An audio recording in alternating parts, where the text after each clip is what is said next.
राम नारायण राम, राम नारायण राम, राम नारायण राम। आपका एक प्रश्न और है, प्राकृत राजनीति का स्वरूप क्या है? सभी नीतियों से उम्दा नीति है राजनीति, परंतु आज राजनीति के नाम पर जो हो रहा है वो है साजनीति। ये धारणा बन गई है कि किसी एक पार्टी की पोशाक शरीर पर नहीं चढ़ाने से राजनीति नहीं की जा सकती। अर्थात राजनीति करने के लिए सबसे पहले एक दल चाहिए। राजनीति करने के लिए अलग पोशाक पहनना पड़ता है क्या? तुम क्या पार्टी में नाम लिखाकर विशेष रूप से दिखना चाहते हो? तुम राजनीति में ही हो। प्राकृत राजनीति का क्षेत्र विशेष सीमाबद्ध नहीं है। इसका क्षेत्र बहुत विशाल है, बहुत व्यापक है। उसी दिशा में सभी हैं, कोई आगे से कोई पीछे से कार्य करता है। जो भी करते हैं वो राजनीति है। समाज उन्नयन मूलक कार्य कहो, शिक्षा मूलक कार्य कहो, सांस्कृतिक कार्य कहो, सब एक ही कार्य की भिन्न दिशाएं हैं। राजनीति, धर्म नीति, समाज नीति, शिक्षा नीति, किसी को भी हम लोग बिल्कुल एयरटाइट कंपार्टमेंट की तरह पूर्ण रूप से अलग नहीं कर सकते। प्रत्येक के साथ एक दूसरे का संपर्क है। अतः जो जिस रूप से कार्य करे, प्रत्यक्ष या परोक्ष रूप से, सभी राजनीति का ही सहयोग करते हैं। दूसरी ओर राजनीति का क्षेत्र और पारिवारिक क्षेत्र कोई अलग नहीं, पहला दूसरे का वृद्ध संस्करण है। परिवार में सभ्य जनों के साथ जैसा आचरण करते हुए चलना होता है, राजनीति के वृत्त क्षेत्र में भी उसी प्रकार चलना होता है। समाज में सबके संग उसी प्रकार मिलना होता है। यही वेदवाणी है, यही मैं जानता हूं। परंतु आज की राजनीति में भाई भाई के साथ झगड़ा, विवाद, मारामारी, काटाकाटी के अलावा कुछ भी नहीं। दल बढ़ाने के लिए अनेक पार्टियां अच्छी अच्छी बातें जनता को कहती फिरती हैं, पर कार्य क्षेत्र में वैसा नहीं करती। यदि कुछ करते भी हैं तो खोज कर देखो, पार्टी के लोगों के लिए ही करते हैं। पार्टी से कितनी सेवा जनता पाती है, इससे उनका क्या भला होता है? अतः मेरे समझ में आता है, पार्टी में अपनी सोच को संकीर्ण ना बनाकर स्वाधीन रूप से समाज सेवा में, देश के काम में, जनगण के हितार्थ यदि अपने को समर्पित कर सके, वही होगी सबसे बड़ी राजनीति। आज अपने को लोग इस प्रकार समर्पित नहीं कर पाते हैं। इसी कारण चारों ओर एक आग जलने की पूर्वाभास दिख रही है। प्रत्येक दल जनता को शांति वाणी सुनाती है।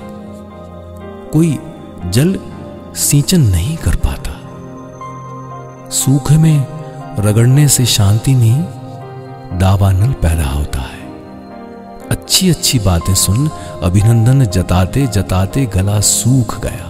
हाथ ताली देते देते हाथ में भांज पड़ गया। लाभ क्या हुआ? घर की मुंडेर पर गिद्ध बैठा है, वो क्या देख नहीं रहा है? राजनीति का उद्देश्य है देश की शांति, दस की शांति। कितने भी दल क्यों ना रहे, उनका उद्देश्य एक हो। यदि उद्देश्य एक हो तो मतभेद होगा ही क्यों, विवाद होगा क्यों? पर वही हो रहा है।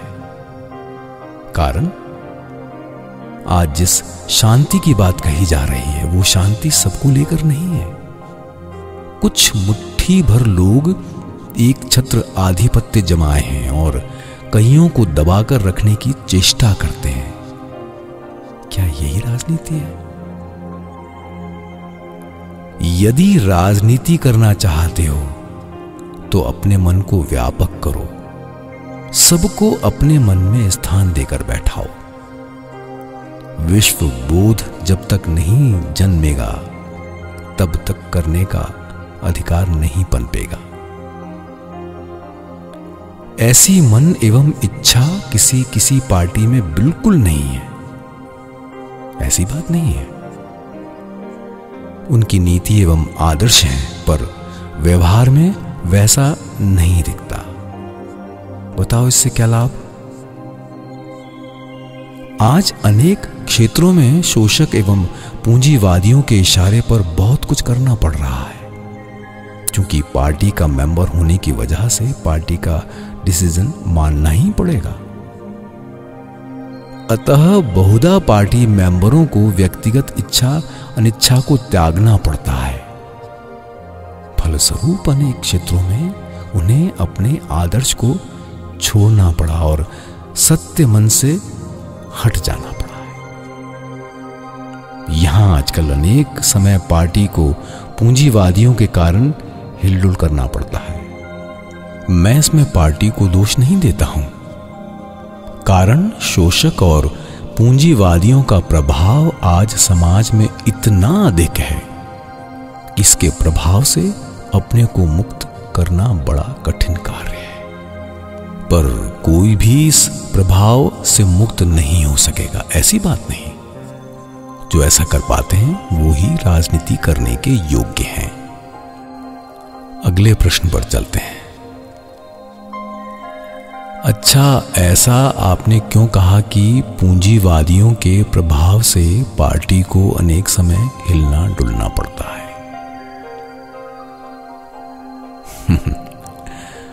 पार्टी चलाने के लिए अर्थ की आवश्यकता है। वो अर्थ कहां से आएगा? या तो भिक्षाटन करना होगा। भिक्षा आज कोई देना नहीं चाहता, कारण सबको अपना अभाव ही पूरा नहीं हो पाता है। नहीं तो डकैती करना होगा। यहां कानूनी डर है। एक और रास्ता है, पूंजीवादियों का मन जोगाते हुए चलो। यह अपेक्षाकृत सहज मार्ग है। हो सकता है कोई उस सरल मार्ग की ओर झुका, दूसरे ये सहज पथ होने पर भी आदर्श विरोधी कह बाधा देना चाहे। बाधा देने से पार्टी में अंदरूनी झमेला और हो सकता है। पार्टी अपनी मीटिंग कर आपस में निर्णय ले कि इन पूंजीवादियों से रुपया लेना ठीक है। उस रुपए को लेकर समाज सेवा में लगाने से अच्छा ही रहेगा। सिद्धांत लेकर उन्होंने पूंजीवादियों से अर्थ संग्रह किया। इस बात को जानकर पूंजीवादियों का दलाल कह दूसरी पार्टी पीछे पड़ गई।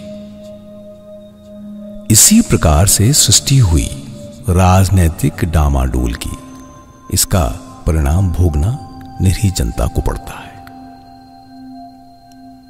समाज को दूषित करने के मूल में यही शोषक श्रेणी के लोग हैं। ये समाज के परजीवी पौध हैं। समाज को शोषण करने की इनमें प्रबल क्षमता होती है। अतः प्राकृत राजनीति यदि करना चाहो तो शोषण एवं पूंजीवाद को नष्ट करो। वेद ने भी वहां निर्देश दिया है, विनाशायश्च दृशकृताम। दुष्टों का विनाश करने के लिए भाई भाई में लड़ाई करना नहीं चलेगा, भाई के लिए बड़ाई करो। इतने भाइयों की सम्मिलित शक्ति सोचो कि कितनी प्रबल होगी। शैतानों की शक्ति जितनी भी प्रबल हो, इस सम्मिलित शक्ति के सामने वो टिक नहीं सकेगी। अतः भाई के सिर पर लाठी मारकर शक्ति नष्ट नहीं कर, भाई के हाथ में लाठी थमा दो। सभी एक साथ मिलकर शैतानी के विरुद्ध अभियान चलाओ। खोज कर देखो कहां कहां शैतानी का कारखाना चल रहा है। उन कारखानों को लॉकआउट करो और वहां पिकेटिंग करो। समाज को बचाने के लिए परजीवी पौधों को समूल उखाड़ फेंको। नुकसान पहुंचाने की शक्ति इनमें काफी होती है। मूल पेड़ के जल, हवा, पानी सब कुछ संग्रह कराएंगे। इसके बाद पेड़ के शरीर से इन सब को चूस कर अपना पौष्टिक आहार बना लेते हैं। ऐसे ही शैतान है। पेड़ों को तो बढ़ने ही नहीं देंगे, बल्कि जिस दीवार या सहारे को पकड़कर चढ़ते हैं उसके रंध्रों में अपना चूष कांग फैलाकर सब कुछ चूस लेते हैं। पेड़ के लिए कोई रास्ता नहीं छोड़ते हैं, जबकि कोई उनके क्रियाकलापों का सुराग भी नहीं पाता है। यही है परजीवियों की शक्ति। वो अपना जाल विस्तार करते आ रहे हैं। समाज में आज इसी प्रकार के परजीव पौधे छा गए। यदि राजनीति करना चाहो तो पहले परजीवी पौधों को पहचानो। देखो समाज में कहां वो चूषकांग का जाल बिछाए। उनकी एक तालिका बनाओ। कहां किसकी गलती है, कौन किस प्रकार असुविधा सृष्टि कर रहा है, देखो एवं उसी प्रकार अपने कार्य गति को स्थिर करो। इन्हें समूल नष्ट करना होगा। ऐसा नहीं करने पर समाज में ये विष वृक्ष छा जाएगा। उस समय इनकी शक्ति को रोकना कठिन हो जाएगा। पूंजीवादी जिस प्रकार समाज के परगाछा हैं, उसी प्रकार देश के तथा कथित धर्मवीर भी हैं। धर्म के नाम पर शोषण कर रहे हैं। धर्म के संबंध में ऐसा समझाते हैं कि आज धर्म नाम सुनते ही एलर्जी हो जाती है। दोष तो धर्म का नहीं है, बल्कि धर्म के स्वच्छ धारणा में मिलावटी विष जो मिलाते हैं उनका, जो शिष्यों के सिर हाथ फेरे जा रहे हैं। राहु दशा, शनि दशा का हवाला दे, पाप पुण्य का डर दिखा, जप तप शांति स्तवन के नाम पर अर्थ लूट रहे हैं। ये सभी परजीवी हैं। इनका समूल विनाश करना होगा। मैं खुद ही इस मार्ग पर चल ये कार्य करता रहूंगा। तोड़म तोड़कर रख दूंगा धर्म के नाम पर चल रहे भयजाल कारखाने को। तुम भी ये बुद्धि लेकर यदि सचमुच आगे आना चाहो तो आ जाओ। ये भी एक राजनीति का ही कार्य है। तुम्हें स्वर्ग भी नहीं, नरक भी नहीं, पाप पुण्य की चिंता भी नहीं करनी चाहिए। जन्म हुआ है तो मरना ही पड़ेगा। इसी जन्म मृत्यु के बीच जितना काम कर सको उतना किए जाओ। केवल देखो कि न्याय के मार्ग से अलग ना हो। वेद कहता है जो सब कुछ धारण किए हुए है वही धर्म है, अर्थात सत्य ही धर्म है। अतः राजनीति का क्षेत्र न्याय का क्षेत्र है। अतः राजनीति और धर्म अलग कुछ नहीं है, केवल नाम और स्वरूप का अंतर है। विषय एक ही है। एक बर्फ है तो दूसरा पानी। आगे के प्रश्न की ओर बढ़ते हैं। धर्म शास्त्र में क्या वास्तव में वृद्ध गठन मूलक कार्य का कोई निर्देश है? धर्म शास्त्र को इस प्रकार बुनकर तैयार किया गया है जिसे सभी लोग व्यवहार कर सकते हैं। उस बुराई में जीव जगत का सब कुछ है, उसे ही हम सब व्यवहार करते हैं। इस शरीर मन इंद्रियों द्वारा जो कुछ होता रहता है वही सब शास्त्र है। शास्त्र एक ऐसा दर्पण है जिसमें सब कुछ दिखता है। इस संसार में जो कुछ करते हो, जो कुछ बोलते हो, सभी कुछ शास्त्र की बातें हैं। विश्व के तमाम विषय वस्तु का सार शास्त्र की ही बातें हैं। ये सार कथन एक ही है। अंदरूनी सचेतनता से हाथ मिलाकर जो साथ चलेंगे वो ही होंगे शास्त्र के अधिकारी। शास्त्र का मर्म कथन है। तुम संचालित हो अपने सचेतनता द्वारा। इसी कथन को सुनने सुनाने हेतु अनगिनत ग्रंथों की सृष्टि हुई है। सावधानी एवं सतर्कता की आवाज अंतःकरण की वाणी से ही प्राप्त होती है। उसे शास्त्र की वाणी में खोजना नहीं होता। सृष्टि में भी अंतर्निहित हृदय के अंतरस्थली में एक महामणि निहित है। इस आलोक से जो आलोकित है वही सर्वज्ञ के स्तर पर है। महामूल्यवान वस्तु अति सहज वस्तु के अंदर ही रह गई है। दुख का विषय है कि हम लोगों ने उस महामणि के ऊपर कूड़ा डाल रखा है। अभी भी समय है उस कूड़े को साफ करने का।